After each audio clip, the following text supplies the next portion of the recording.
Hi മക്കളെ, മുകളിലേക്ക് ഒന്ന് സൂക്ഷിച്ചു നോക്കിക്കേ. നിങ്ങൾക്ക് അവിടെ കുറച്ച് ആൾക്കാരെ കാണാനായിട്ട് സാധിക്കുന്നുണ്ട് അല്ലേ? ഈ കൊടുത്തിരിക്കുന്ന ആൾക്കാരിൽ നിന്നും ആരൊക്കെയാണ് പഴവർഗ്ഗത്തിൽപ്പെട്ടത്, ആരൊക്കെയാണ് പച്ചക്കറികൾ എന്ന് നമുക്കൊന്ന് കണ്ടുപിടിച്ചാലോ? അപ്പോൾ ഓരോന്നോരോന്നായിട്ട് നമുക്കൊന്ന് ചെക്ക് ചെയ്യാം അല്ലേ? ഫസ്റ്റ് നമുക്ക് കാണാൻ സാധിക്കുന്നത് മാങ്ങയാണ്. മാങ്ങ എന്ന് പറയുന്നത് പഴവർഗ്ഗത്തിൽപ്പെട്ട ഒരാളാണ്. അതുകൂടാതെ രണ്ടാമതായിട്ട് നിങ്ങൾക്ക് മുന്തിരി കാണാനായിട്ട് സാധിക്കുന്നുണ്ട്. മുന്തിരിയും പഴവർഗ്ഗത്തിൽപ്പെട്ട ആൾ തന്നെയാണ് അല്ലേ? ഇനി അടുത്തതായിട്ട് ഒരു തക്കാളിയുണ്ട്. തക്കാളി എന്ന് പറയുന്നത് പച്ചക്കറിയാണ്. അതുകൂടാതെ നിങ്ങൾക്ക് ഇവിടെ ഒരു ആപ്പിൾ കാണാനായിട്ട് സാധിക്കുന്നുണ്ട്. ആപ്പിൾ എന്ന് പറയുന്നത് ഒരു പഴവർഗ്ഗത്തിൽപ്പെട്ട ആളാണ്. അതിൻ്റെ കൂടെ തന്നെ നിങ്ങൾക്ക് നമ്മുടെ വാഴപ്പഴമുണ്ട്. അത് മാത്രമല്ല ഇവിടെ നിങ്ങൾക്ക് ഒരു ഓറഞ്ചും കാണാനായിട്ട് സാധിക്കുന്നുണ്ട്. ഈ രണ്ട് ആൾക്കാരും പഴവർഗ്ഗത്തിൽപ്പെട്ട കൂട്ടരാണ്. അതിൻ്റെ കൂടെ തന്നെ നിങ്ങൾക്ക് ഇവിടെ ആരെ കാണാൻ സാധിക്കുന്നുണ്ട്? ഒരു ക്യാരറ്റും ഉണ്ട്. അതുപോലെ തന്നെ പച്ചമുളകും ഉണ്ട്. ഈ ക്യാരറ്റ്, പച്ചമുളക് മുതലായവ പച്ചക്കറിയാണ് അല്ലേ?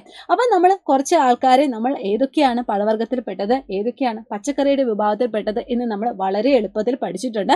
അപ്പോൾ ഇതുപോലെ കുട്ടി കുട്ടി വീഡിയോസും കുട്ടി കുട്ടി ക്ലാസ്സസും ഒക്കെ ആയിട്ട് നമുക്കിനി വീണ്ടും കാണാം. അപ്പോൾ എല്ലാവർക്കും ഓൾ ദി ബെസ്റ്റ്.